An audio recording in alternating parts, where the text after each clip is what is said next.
Gold, trusted gold buyers. మీరు తాకట్టు పెట్టిన బంగారాన్ని విడిపించి ఈ రోజు ఉన్న మార్కెట్ ధరకు కొనబడను. నమస్తే, welcome to iDream inside politics with కవిత.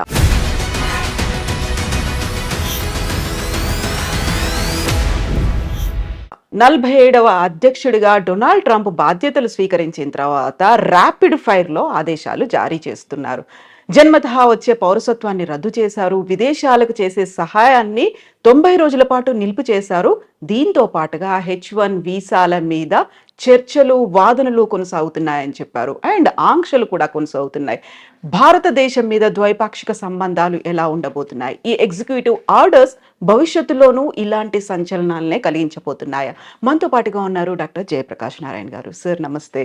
నమస్తే కవిత. సార్, గతంలో మనం మాట్లాడుకున్నాం డొనాల్డ్ ట్రంప్ అధ్యక్షుడిగా రాబోతున్నాడు అని. వచ్చేసారు, రాగానే ర్యాపిడ్ ఫైర్లో ఆదేశాలు అనేవి, ఈ ఎగ్జిక్యూటివ్ ఆర్డర్స్ అనేవి అసలు పెద్దన్నగా మనం భావిస్తుంటాము అమెరికా అని.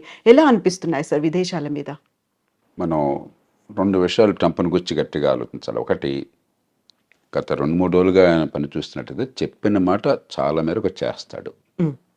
ఎందుకంటే ఇంకోసారి మళ్ళీ అవకాశం లేదు ఆయనకి. వృద్ధాప్యంలో ఉన్నాడు. తన బ్రాండ్, తన మార్క్ ఉండాలని చెప్పని ఏం చేయబోతున్నాడో ముందే చెప్పాడు. ఎన్నికల్లో ఆయన ఏమీ రహస్యం ఏం లేదు, మంచిగానే చెడు కానీ. ఉదాహరణకి క్యాపిటల్ మీద, అమెరికన్ పార్లమెంట్ మీద దాడి చేసిన వాళ్ళు నిజంగా దేశద్రోహం కొడుకున్నట్లు లెక్క. హింసకు పాల్పడ్డారు, కొంతమంది మరణాల కాలకులైనారు. వాళ్ళందరినీ క్షమాపక్ష ప్రసాదిస్తున్నాడు, ఇచ్చాడు.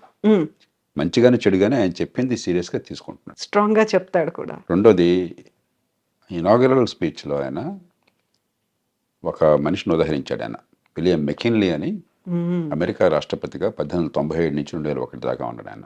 2001లో సెప్టెంబర్లో ఆయన చంపేశారు. ఈ హత్యకు గురైన రాష్ట్రపతుల్లో ఆయన ఒకడు. ఆయన తర్వాత థియోడోర్ రూజ్వెల్ట్ వచ్చాడు. మెకిన్లీ ఆయన్ని ప్రస్తావించాడు. మెకిన్లీ రెండుకి ప్రధానంగా పేరున్నవాడు. ఒకటి, టారిఫ్లు, ఇతర దేశాల నుంచి దిగుమతుల్ని తగ్గించడం, దాని మీద ఈ టారిఫ్లు పెట్టడం. రెండు, దేశ విస్తరణ కాంక్ష. అమెరికా చివరిసారిగా విస్తరణ చేసింది మెకిన్లీ సమయంలో. స్పానిష్ వార్ అని చెప్పని 1898లో ఆ వార్లో గెలిచిన తర్వాత ఈవేళ ప్యూర్టోరికో ఆ రకంగా స్పెయిన్ నుంచి వచ్చింది. ఈవేళ క్యూబాని విడుదల చేశారు. అమెరికానే దానికి మోక్షం కలిగించి స్వతంత్ర దేశంగా చేసింది. అట్లాగే ఆయన కాలంలోనే ఈ హవాయి రాష్ట్రం అది అమెరికాలో కలిపేసుకున్నారు. ఫిలిప్పీన్స్ స్పానిష్ వార్లో స్పానిష్ కాలనీ, అది అమెరికా చేతుల్లోకి వచ్చిన తర్వాత స్వతంత్ర దేశంగా అయింది. కాబట్టి ఆయన పనామా కెనాల్ గురించి కానీ మరోదాన్ని గురించి కానీ మాట్లాడుతుంటే చాలా సీరియస్గా తీసుకోవాలి. ఎందుకంటే ఆ మెకిన్లీ ప్రభావం ఏమైందని ఆయన స్పష్టంగా చెప్తున్నాడు. మూడోది, ట్రంప్లో ఏమిటంటే ట్రాన్సాక్షనల్ మ్యాన్. పెద్ద సిద్ధాంతాలు అలాంటివి ఏమి పెద్దగా ఉండవు ఆయనకి. ఆ సందర్భాన్ని బట్టి ఏది లాభం అనుకుంటే తన దేశానికి, తాను నమ్మిన లక్ష్యాలకి, దానికి ఆయన సిద్ధం. అప్పటికప్పుడు నిర్ణయాలు ఉంటాయి. డీల్ మేకింగ్ ఆయన ఎప్పుడు కూడా గర్వంగా చెప్తుంటాడు, నేను డీల్స్ బాగా చేస్తాను, ఒప్పందం చేసుకుంటాను, వాడికి కావాల్సింది ఇస్తాను, నాకు కావాల్సింది తీసుకుంటానని చెప్పని. కాబట్టి ఉడుపుగా ఆయనతో ఫైట్ చేయాలి. అంతే తప్ప సిద్ధాంతం ప్రకారం ట్రంప్తో ఫైట్ చేస్తే సిద్ధాంతం ఆయనకు లేనప్పుడు ఉపయోగం లేదు. అంచేత ఈ 4 ఏళ్ల కాలం ప్రపంచం అంతా కూడా ఆ ప్రభుత్వం అక్కడ ప్రజల మనస్తత్వాన్ని గుర్తించి, ముఖ్యంగా భారతదేశం లాంటి దేశం చాలా లాఘవంగా మన ప్రజలను కాపాడుకుంటూనే మరి అవతల వాళ్ళ ఎక్కడ గట్టిగా ఉన్నారో గమనించి మన అవసరం మేరకు ఇచ్చిపుచ్చుకునే ధోరణి ఉండాలి. సో ఇప్పుడు జన్మతహా వచ్చే పౌరసత్వాన్ని రద్దు చేశాము అన్న తర్వాత అక్కడున్న వాళ్ళకి లాభమా, మనకి నష్టం జరుగుతోందా? ఎలా ఉంది సార్ పరిస్థితి అనేది? మొట్టమొదటిది, ఇది రాజ్యాంగ రీత్యా సాధ్యం కాదు. అమెరికన్ రాజ్యాంగంలోనే అమెరికా గడ్డ మీద పుట్టిన వాళ్ళకి పుట్టుకతో పౌరసత్వం వస్తుందని చెప్పి రాసుకున్నారు. పుట్టుకతో పౌరసత్వం వస్తే అతను తీసేయడానికి లేదు ఆ పౌరసత్వాన్ని. రెండోది, పుట్టుకతో పౌరసత్వం ఉన్న వాళ్ళకి కొన్ని పదవులకు అర్హులు. ఉదాహరణకు అమెరికన్ రాష్ట్రపతి, ఉపరాష్ట్రపతి లాంటి వాళ్ళు పుట్టుకతో పౌరసత్వం ఉన్న వాళ్ళు మాత్రమే అర్హులు. మిగతా పౌరులు, ఇతర దేశాల నుంచి పోయిన వాళ్ళు పౌరులుగా ఉంటే అర్హులు కాదు. అలా పెట్టుకున్నారు వాళ్ళు. కాబట్టి అది సాధ్యం కాదు. కానీ ఆయన ఎందుకు చేశాడంటే ఆయన 2 కారణాలుగా, ఒక బలమైన సంకేతాన్ని ఇవ్వాలి, అక్రమ వలసదారులకి వ్యతిరేకము, నేను క్షమించను అని చెప్పడానికి. రెండోది, ఇది ఖచ్చితంగా సుప్రీంకోర్టు దాకా పోతుంది. అమెరికాలో తుమ్మిన దగ్గర సుప్రీంకోర్టు దాకా వెళుతుంది. ఎందుకంటే అది లిటిగేటియస్ సొసైటీ. ప్రతిదానికి ఒక కోర్టుల వివాదాలు, దావాలు, ఆ దేశ సంప్రదాయంలో భాగం అది, ఆ దేశం జన్యువుల్లో భాగం అది. సుప్రీంకోర్టుకి వెళుతుంది. 100కి 99 పాళ్ళు సక్రమంగా ఆ దేశంలోకి చట్టబద్ధంగా ప్రవేశించిన వాళ్ళు సంతానం కనుక అయినట్టయితే దాని పౌరసత్వాన్ని సుప్రీంకోర్టు కాదనలేదు. కానీ అక్రమంగా ప్రవేశించిన వాళ్ళైతే అన్డాక్యుమెంటెడ్ ఇమిగ్రెంట్స్ అంటాం, వాళ్ళకి ఇప్పుడు వాళ్ళ పిల్లలకి పుట్టుకతో పౌరసత్వం ఇవ్వవద్దన్న విషయంలో బహుశా సుప్రీంకోర్టు మరి ఇంకొక స్టాండ్ తీసుకోవచ్చు. కాబట్టి భారతీయ సంతతి వాళ్ళకి నేను అనుకోవటం, మన వాళ్ళు 195 మంది భారతదేశం నుంచి వెళ్ళిన వాళ్ళు అమెరికాకి నైపుణ్యము విద్య ఉన్నవాళ్ళు, డాక్యుమెంటెడ్ ఇమిగ్రెంట్స్ అంటే ఈ వీసాలు వగేరా పొంది చట్టబద్ధంగా వెళ్ళిన వాళ్ళు. కాబట్టి వాళ్ళకి ఇబ్బంది ఉండకపోవచ్చు. కానీ అన్డాక్యుమెంటెడ్ ఇమిగ్రెంట్స్ పిల్లలకు మాత్రం ఆ పౌరసత్వం ఉంటుందా లేదని సుప్రీంకోర్టు చేతిలో ఆధారపడి ఉంటుంది. ఇక రాజ్యాంగాన్ని మార్చడం అమెరికాలో దాదాపు అసాధ్యం. అలా కాకుండా అమెరికాలో పుట్టుకతో పౌరసత్వం రాకుండా చేయాలి అని చెప్పాను కనుక అన్నట్టయితే, అమెరికాలో పార్లమెంట్లో 2 సభలు, senate, American house of representatives, దానిలో 3/2 మెజారిటీ కావాలి. 4/3 రాష్ట్రాలు ఆమోదించాలి. అమెరికాలో ఇది తల్లకిందులుగా తపస్సు చేసినా కూడా సాధ్యం కాదు. కాబట్టి కొంతమేరకు అంటే అక్రమంగా ఆ దేశంలోకి ప్రవేశించిన వాళ్ళ సంతానానికి పౌరసత్వం లేకుండా సుప్రీంకోర్టు ఏమన్నా కనుక రాజ్యాంగాన్ని ఆ రకంగా వాళ్ళు విశ్లేషించినట్టయితే అది సాధ్యం కావచ్చు. భారతీయ సంతతి వారికి ఇబ్బంది ఉండదు. కానీ భారతీయులు ఖచ్చితంగా అక్రమంగా చొరబడేవాడు కొంతమంది ప్రయత్నం చేస్తున్నారు. అదివరకు నాకు తెలియదు. ఈ మధ్య కొన్ని అంకెలు చెప్తున్నారు, 7.5 లక్షల మంది దాకా ఉన్నారని. అది దాన్ని మనం ప్రోత్సహించకూడదు. అలాంటి వాళ్ళకి ఇబ్బంది కలిగితే దానికి మనం బాధ కూడా పడకూడదు. ఎందుకంటే మన దేశ బ్రాండ్ పోతుంది. ఇక్కడ చదువుకున్న వాళ్ళు, నైపుణ్యం ఉన్నవాళ్ళు పద్ధతి ప్రకారం వస్తున్నారు, ఆ దేశానికి మంచి చేస్తున్నారని చెప్పిన భావం ఒక బ్రాండ్ ఉన్నది. అలా కాకుండా మనం కూడా ఇతర దేశాలలాగా అక్రమంగా చొరబడుతున్నారు, దక్షిణంలో సరిహద్దు నుంచో లేకపోతే కెనడా నుంచో ఇల్లీగల్గా వెళుతున్నారు, ఇక్కడ సరిపడిపోతున్నారని చెప్పిన భావం ఉంటే మన దేశానికి నష్టం, కొంతమందికి లాభం కలగచ్చు. కాబట్టి దానికి మనం చింతించాల్సిన అవసరం లేదు. వాళ్ళ పట్ల కఠినంగా వ్యవహరించినట్టయితే అమెరికాలో దానికి మనం చింతించాల్సిన అవసరం లేదు. ఇప్పుడు కెనడా, మెక్సికో మీద దిగుమతి సుంకాలు విపరీతంగా పెంచారు. ఆల్మోస్ట్ 25% ఉన్నాయి అనుకున్నప్పుడే విదేశాలతో సత్సంబంధాలు ఎలా ఉంటాయి, ద్వైపాక్షిక ఒప్పందాలు ఎలా ఉంటాయి అనేది కూడా కీలకంగా అయింది కదా సార్. ఆయన తీరు ఏమిటంటే, ఎక్కడైనా బావగానే వంగతోట దగ్గర బావ కాదు. కాబట్టి నువ్వు కెనడానా, మెక్సికోనా, యూరప్పా, ఇండియానా నాకు అనవసరం. నాకు లాభం ఏంటి, నా నుంచి నువ్వు పొందుతున్నావు, నాకు రావట్లేదు అనుకుంటే వెంటనే ఆయన ఎదురు తిరుగుతాడు. కెనడా, మెక్సికోలు తీసుకున్న ఉదాహరణకి మంచి ఉద్దేశంతో అమెరికా ఏం చేస్తున్నారు, north American free trade agreement అని చెప్పని బిల్ క్లింటన్ కాలంలో నాఫ్తా అంటారు. దాంతో ఏమైందంటే కెనడా నుంచి కానీ మెక్సికో నుంచి కానీ దిగుమతులు అమెరికాకి, లేకపోతే అమెరికా నుంచి ఆ దేశాలకు ఎగుమతులు ఏమీ సుంకాలు లేకుండా, ఏ రకమైన అడ్డంకులు లేకుండా వచ్చే ఏర్పాటు జరిగింది. దాంతో ఏమైంది, అమెరికాలో కొంచెం ఖర్చు ఎక్కువ, తలసరి ఆదాయం ఎక్కువ కాబట్టి, లేబర్ కాస్ట్ చాలా ఎక్కువ కాబట్టి, ఆ కాస్ట్ ఆఫ్ ప్రొడక్షన్ తగ్గించడం కోసం అమెరికన్ వ్యాపారవేత్తలు చాలామంది కెనడాలో పెద్ద పెద్ద ఎత్తున పరిశ్రమలు పెట్టారు. ఉత్పత్తి కెనడాలో జరుగుతుంది, ఆ కార్లు కానీ మిగతావి కానీ అమెరికాకు వెంటనే సరిహద్దే కదా, పక్క దేశమే కదా, అమెరికాకు వెంటనే వచ్చేస్తున్నాయి. అమెరికన్ వినియోగదారులకు లాభం జరుగుతుంది, కానీ అమెరికన్ ఉత్పత్తిదారులు నష్టపోతున్నారు.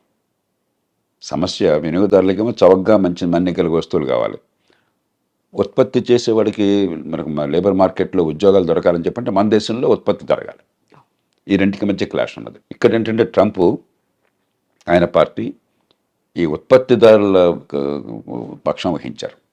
మన దేశంలో మన వాళ్ళకి ఉద్యోగాలు రావాలి, వాళ్ళకేమిటి రావటం అని చెప్పన్నది. అలాగే అంతకంటే అమెరికాకు చాలా ఇబ్బంది కలిగించేది ఏంటంటే, చైనా వాళ్ళు అర్థం చేసుకున్నారు, మన మీద ఆంక్షలు పెడతారు ఉన్న కొద్దికిని. ఎందుకంటే అదివరకు జపాన్ చాలా అమెరికా భావించేవాడు రొనాల్డ్ రేగన్ కాలంలో. జపాన్ అన్ని ఎగుమతి చేస్తుంది, మనం పెద్ద ఎగుమతి చేయలేకపోతున్నాం వాళ్ళకి, మన దేశం మొత్తం వాళ్ళ వశమైపోతుంది, మన డబ్బంతా వాళ్ళ చేతుల్లో చేరుతుందనే భావం బలంగా ఉండేది. ఇప్పుడు చైనా మీద అలాంటి భావం ఉన్నది. చైనాతో ట్రేడ్ సర్ప్లస్, చైనాకి $200-300 బిలియన్ ట్రేడ్ సర్ప్లస్ ఉంది అమెరికాతో. కాబట్టి డాలర్లన్నీ కొన్ని ట్రిలియన్ల డాలర్లు చైనాలో పోగొడుతున్నాయి. మరి మనం వదిలేస్తే పూర్వం జపాన్ వాళ్ళు అమెరికాలో పెద్ద కంపెనీలు కొన్నట్టుగా చైనా వాళ్ళు కూడా అమెరికా ఆర్థిక వ్యవస్థను సొంతం చేసుకుంటారు. కాబట్టి అది జరగకూడదు అని చెప్పని ఆంక్షలు పెడుతుంటే చైనా వాళ్ళు ఏం చేస్తున్నారు తెలివిగాను, మెక్సికోలో ఫ్యాక్టరీలు పెట్టారు. మెక్సికో సంతోషంగా ఆహ్వానిస్తుంది, ఏ దేశమైన విదేశీ పెట్టుబడులను ఆహ్వానిస్తుంది. మనం కూడా ఎవరైనా పెట్టుబడులు పెడతామంటే మనం సంతోషంగా రమ్మని చెప్పంటాం మన దేశంలోకి. కాబట్టి చైనా వస్తువులు చైనా నుంచి రాకుండా మెక్సికో నుంచి వస్తున్నాయి. ఈ 2 కారణాలుగా ఆయన గట్టిగా విరుచుకుపడుతున్నాడు. మూడో దానికి కోపం ఏమిటంటే, దానికి కొంత ఆధారాలు కూడా ఉన్నాయి. అమెరికా ఇవాళ ప్రపంచంలో మాదక ద్రవ్యాలు ఈ డ్రగ్స్కి ప్రపంచ క్యాపిటల్ అయిపోయింది. డిమాండ్ అక్కడ విపరీతంగా ఉన్నది. కొన్ని కోట్ల రూపాయలు ఖర్చు పెట్టడానికి సిద్ధంగా ఉన్నారు అక్కడ జనం కొనటం కోసం చెప్పని. మత్తుకి అలవాటు పడ్డ వాళ్ళు చాలామంది ఉన్నారు, బానిసలు అయిపోయినారు. అవన్నీ ఎక్కడి నుంచి వస్తున్నాయి? వాళ్ళకి సముద్రం నుంచి రావడం చాలా కష్టం, భూభాగం నుంచి, మెక్సికో నుంచి వస్తున్నాయి. ఎప్పుడైతే దీనిలో కొన్ని కోట్ల డాలర్ల లాభం ఉన్నదో కార్టెల్స్, బలమైన సంఘటిత నేరస్తులు, గతంలో మాఫియాలు అనేవాళ్ళం, ఈ మాఫియాలు డ్రగ్ కార్టెల్స్ అంటాం, వాళ్ళు వందల బిలియన్ల డాలర్ల డబ్బులు చేసుకుంటున్నారు. అంత డబ్బులు ఉన్నాయి కాబట్టి విపరీతమైనటువంటి హింస, నేరాలు, మామూలు నేరాలు కాదు, ఎదురొస్తే వాడిని సఫా చేయటమే, అంత దారుణంగా ఉండదు. కాబట్టి వాళ్ళని అరికట్టాలని చెప్పన్నా కూడా దక్షిణ బార్డర్, ముఖ్యంగా మెక్సికో బార్డర్తో ఒకటి ఇమిగ్రెంట్స్ రాకుండా ఆపాలి, రెండు ఇది డ్రగ్స్ రాకుండా ఆపాలి. అందుకనే ఆయన డ్రగ్ కార్టెల్స్ని టెర్రరిస్టులుగా ప్రకటించాడు. అప్పుడు అమెరికన్ చట్టం కింద చాలా అధికారాలు వస్తాయి రాష్ట్రపతికి. అవసరమైతే మెక్సికోలోకి తన సైన్యాన్ని పంపించి దాడులు చేసి వాళ్ళని చంపే హక్కు కూడా వస్తుంది అనమాట. అంచేత మెక్సికో విషయం ప్రత్యేకం. కానీ మొత్తం మీద ఖచ్చితంగా ఆయన చైనా మీద కానీ, చివరికి వీలుంటే అవసరమైతే మన మీద కానీ ఆయన అవసరమైతే టారిఫ్లు పెడతాడు.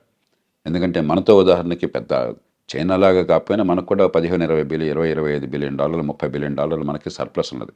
అమెరికా ఒక్కటే పెద్ద దేశం, భారతదేశం ట్రేడ్ సర్ప్లస్ ఉన్న దేశం అమెరికా ఒక్కటే పెద్ద దేశాల్లో, 35 బిలియన్ డాలర్లు. చైనాతో మనకి 90-100 బిలియన్ డాలర్ల లోటు ఉన్నది. అమెరికాతో 30-35 బిలియన్ డాలర్ల సర్ప్లస్ మిగులు ఉన్నది. ఆయనకి ఎక్కడ ఏ దేశానికి తన దేశంతో వాణిజ్యంలో మిగులున్నా సరే ఆయనకి వెంటనే అక్కసు, వాడు వస్తువులు మన దగ్గర అమ్ముకుంటున్నాడు, మనం అమ్మలేకపోతున్నాం అని చెప్పని. హ్యార్లీ డేవిడ్సన్ ఒక కంపెనీ ఉంది, ట్రంప్ 2-3 సార్లు దాని గురించి ప్రస్తావించాడు. ఈ మోటార్ సైకిల్ నడుపుతారు, అవి ఏమిటో నాకు తెలియదు కానీ కొంచెం ఈ కుర్రాళ్ళు కొందరు మోజుపడతారు, చాలా ఖరీదైనటువంటివి. మన వాళ్ళు ఖరీదైన వస్తువులు మన దేశంలో లగ్జరీ ట్యాక్స్ చాలా ఎక్కువ పెడతాం. ఆయన 2-3 సార్లు ప్రస్తావించాడు, ఇండియా టారిఫ్ కింగ్, చూడండి హార్లీ డేవిడ్సన్ మోటార్ సైకిల్ మీద టారిఫ్ పెట్టారని చెప్పని. అలాంటి విషయాల్లో మనం కొంచెం సౌమ్యంగా, పెద్ద నష్టమే లేదు, ఆయనకి ఏదైతే గట్టిగా బుర్రలో ఉందో దాన్ని తగ్గించేసుకోవాలి, మనకి ఇబ్బంది లేకుండా చూసుకోవాలి. కొంతమేరకు అమెరికా నుంచి వస్తువులు మన దేశం రావడానికి మనం అనుమతించాలి వస్తే టారిఫ్లు తగ్గించి. ఎందుకంటే ఆయనతో గొడవ పెట్టుకుని మనం టారిఫ్లు పెంచేసుకుంటే మనం నష్టపోతాం. కాబట్టి మనం కొంత లౌక్యంగా వ్యవహరించాలి. మనకంటే ఇబ్బంది చైనాకి ఎక్కువ జరుగుతుంది, ఎందుకంటే చైనా మీద చాలా అక్కసు ఉన్నది, ఒకటి అమెరికాతో ధీటుగా ఉన్నదని. రెండోది, ఈ మధ్య గట్టిగా ఆయన చేసిన ప్రకటన, దాన్ని కూడా సీరియస్గా తీసుకోవాలి. కొంతకాలం క్రితం ఈ బ్రిక్స్ దేశాలు, ప్రధానంగా చైనా, రష్యా, భారత్, ఈ 3, మిగతా దేశాలకు 7 ఉన్నాయి. ఇవన్నీ ఏమిటంటే డాలర్కి పోటీగా వేరే కరెన్సీని పెంచాలని చెప్పని ఒక ఆలోచన చేశారు. ఏషియన్ కరెన్సీ యూనిట్ అని, ఏసీయూ అని, లేకపోతే మరో పేరుతోనో బ్రిక్స్ కరెన్సీ ఒకటి పెట్టాలని. ఈ లావాదేవీలు ఈ దేశాల మధ్య డాలర్ అవసరం లేకుండా ఎగుమతులు దిగుమతులు జరిగినాయి అనుకోండి. ఉదాహరణకి రష్యా ఉంది, రష్యాతో ఇప్పుడు డాలర్ల వాణిజ్యం సాధ్యం కాదు అమెరికా ఆంక్షల వల్ల. మనకి రష్యా వాళ్ళ ఆయన ముడి చమురు పంపిస్తుంది, మనం డబ్బులు ఎలా ఇస్తున్నాం వాళ్ళకి? రూపాయలు ఇస్తున్నాం. రష్యాకి రూపాయలు ఉపయోగం లేదు. అలా కాకుండా ఈ అన్ని దేశాలకు ఒక కరెన్సీ ఉందనుకోండి, ఆ కరెన్సీ మనం కూడా వాడడం మొదలెట్టామనుకోండి, రష్యా దగ్గర ఆ కరెన్సీ చేరినప్పుడు మన దేశంలోంచి ఎగుమతులు వాళ్ళకి ఏం లేకపోయినా అదే కరెన్సీ చైనాలో చలామణి అయిందనుకోండి, చైనా నుంచి వాళ్ళు బోర్డు ఎగుమతులు తీసుకోవచ్చు. చైనా అంతా ఎగుమతి చేసే దేశం కదా, ఇట్లా పనికి వస్తుంది ఈ 9-10 దేశాలు. ఒక ఆలోచన ఉన్నది. ఆయన నిర్మోహటంగా చెప్పాడు, మీరు కనుక అలాంటి ఆలోచన పెట్టినట్టయితే మీ మీద 100% టారిఫ్లు పెడతానన్నాడు. కాబట్టి అది ఆలోచన మనం పూర్తిగా దానికి దూరం అయిపోవాలి. ఎందుకంటే మనం అమెరికాతో కయ్యానికి దిగి నష్టపోయే శక్తి మనకు లేదు. చైనా లాంటి దేశాలకు ఇలాంటిది పెరగాలని కోరుకుంటుంది. కాబట్టి ఇలాగా మనం ఒడుపుగా వ్యవహరించాలి ఖచ్చితంగా. కానీ మొత్తం మీద చూస్తే ప్రపంచంలో ఇతర దేశాలతో పోలిస్తే పెద్దగా ఇబ్బందులు లేకుండా ఉండే దేశం భారతదేశం. ట్రంప్ వల్ల అమెరికాతో మనకున్న సత్సంబంధాలు, వాళ్ళకి మనకి ప్రపంచంలో సమానమైన ప్రాపంచిక దృక్పథం ఉన్నది. ఇప్పుడు చైనాను గురించి కానీ, ఇతర దేశాలను గురించి కానీ, మరి కొన్ని విలువల విషయంలో కానీ అమెరికాకి మనకి విభేదాలు ఏం లేవు, పూర్వకాలంలాగా కాదు. ఈ చిన్న చిన్న విషయాలు, వాణిజ్యపరమైన విషయాలు అంటే మనం సర్దుకుపోవచ్చు. కాబట్టి రెండోది, మనం అంటే చాలా సద్భావం ఉంది అతనికి, వివిధ కారణాల వల్ల అందులో మోదీ అంటే కూడా, అలాగే మోదీ అంటాం కూడా. అలాగే అమెరికా బయట, అమెరికాలో కూడా లేనంత ప్రజాదరణ భారతదేశంలో ఉంది ట్రంప్ అంటే. ఈ మధ్య ఏదో సర్వేలో 85% భారతీయులు ట్రంప్కి అనుకూలంగా ఉన్నారని చెప్తున్నారు. ప్రపంచంలో అక్కడ ఊహించడానికి కూడా సాధ్యం కాదు. చాలా దేశాల్లో ట్రంప్ వ్యతిరేకులు, అమెరికాలోనే దాదాపు 50% మంది దానికి అనుకూలం, 49-50% మంది అనుకూలం. మన దేశం 85% అని చెప్పి అంటున్నారు. అలాగే భారతీయ సంతతి వాళ్ళు అమెరికాలో చాలామంది కీలకమైన పాత్ర పోషిస్తున్నారు, రాజకీయాల్లో కానీ టెక్నాలజీలో కానీ. వాళ్ళంటే ట్రంప్కి చాలా ఇష్టం. వివిధ కారణాల వల్ల భారతదేశానికి ఇబ్బంది ఉంటుంది. ఎందుకంటే వంగతో ఎక్కడైనా బావగానే వంగతోట దగ్గర బావ కాదు ఆయన విషయంలో. కానీ ఆ సందర్భాన్ని బట్టి మనం కొంచెం మలుచుకుంటూ తెలివిగా ఉండాలి. అంతే. ఇప్పుడు H1B వీసాలకి సంబంధించి కూడా వాదనలు కొనసాగుతున్నాయి. ఇరువైపు వాదనలు మేము విన్నాము అన్నప్పుడు, ఒకవేళ దానికి సంబంధించి ఒక కఠినమైన నిర్ణయం తీసుకుంటే భారతదేశంలో ఐటీ కంపెనీలు కావచ్చు, అక్కడ పనిచేస్తున్నటువంటి ఐటీ ఉద్యోగుల పరిస్థితి ఎలా ఉంటుంది సార్? ఇందులో 2 ఉన్న విషయాలు. ఒకటి, ఉన్న H1B వీసాల్లో భారత్ వాటా 7% పెట్టారు. అంటే ఏ దేశానికి 7% కంటే ఎక్కువగా వీసాలు ఉండకూడదని పెట్టారు. భారత్ జనాభా ప్రపంచంలో 18%. అమెరికా వెళ్ళాలని, చట్టబద్ధంగా వెళ్ళాలని ఉపలోట పడే వాళ్ళు బహుశా ప్రపంచంలో 35% మనం అయి ఉంటాం. మరి మనకి 7% పెట్టి ఒక చిన్న గోచిపాతంతో చిన్న దేశానికి 7% పెట్టడం అనేది అది హేతుబద్ధమైనది కాదు. కాబట్టి దాన్ని మారుస్తారా లేదా?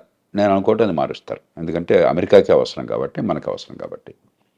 రెండోది, H1B వీసాలు అమెరికాలో పని ఉన్నట్టయితే, నైపుణ్యం ఉన్నట్టయితే విరివిగా ఇస్తారా లేదా? రెండుని వేరువేరుగా చూడాలి. మన వాటా పెరుగుతుందా లేదా, మొత్తం మీద అసలు కేక్ పెరుగుతుందా లేదా అని చెప్పన్నది. కేక్ పెరగడం విషయంలో ఇప్పుడు చాలా పెద్ద అంతర్యుద్ధం జరుగుతుంది రిపబ్లికన్ పార్టీలో. ట్రంప్కి సాంప్రదాయంగా మద్దతు ఇస్తున్న మెగా రిపబ్లికన్స్, మన దేశం తప్ప మిగతా వాళ్ళు ఎవరు వద్దు, తెల్లవాళ్ళు తప్ప ఇంకెవరు వద్దు, ఇలా ఆలోచించేవాళ్ళు. సో అమెరికా ఫస్ట్ అనే నినాదం కూడా అలా వచ్చింది. అమెరికా ఫస్ట్, దేశంగా ఫస్ట్ అంటాం వేరు, కానీ యూరోపియన్ సంతతి వాళ్ళు, తెల్లతోలు వాళ్ళు, క్రైస్తవులు, దానిలో 2 కోణాలు ఉన్నాయి మళ్ళీ. ఆ కోణం వాళ్ళు ప్రధానంగా ఒక హార్డ్ కోర్ మెగా రిపబ్లికన్స్. వాళ్ళు అసలు H1B వీసాలంటే మన ఉద్యోగాలు కొట్టేటువంటి రావడానికి లేదని వాళ్ళు గట్టిగా అక్కడ కూర్చున్నారు. కానీ అమెరికా ఆర్థిక వ్యవస్థ పెరగాలి, అమెరికా ప్రపంచంలో మేధా సంపత్తి ఎక్కడున్న వాళ్ళు మనం ఉపయోగించుకోవాలి, వాళ్ళు మన మనుషులు కావాలి. అమెరికా గొప్పతనం ఏంటంటే గత 100-150 ఏళ్ళుగా, 100 ఏళ్ళుగా ముఖ్యంగా, ఎక్కడ ప్రపంచంలో మేధాశక్తి ఉన్నా కూడా వాళ్ళని లాక్కున్నారు, ఆకర్షించగలిగారు. అందుకే ప్రపంచంలో గొప్ప శాస్త్రజ్ఞులు అంటే అమెరికా వెళ్ళిపోతాడు 190 మంది. ప్రపంచంలో గొప్ప ఎంటర్ప్రెన్యూర్ అంటే అమెరికా వెళ్ళిపోతాడు. గొప్ప వ్యాపారవేత్త అంటే అమెరికా వెళ్ళిపోతాడు. గొప్ప పండితుడు అంటే అమెరికా వెళ్ళిపోతాడు. ఆకర్షించగలిగారు. అలాంటి వాళ్ళని పోగొట్టుకుంటే నష్టపోతామని చెప్పన్న భావన ట్రంప్ కూడా ఉంది.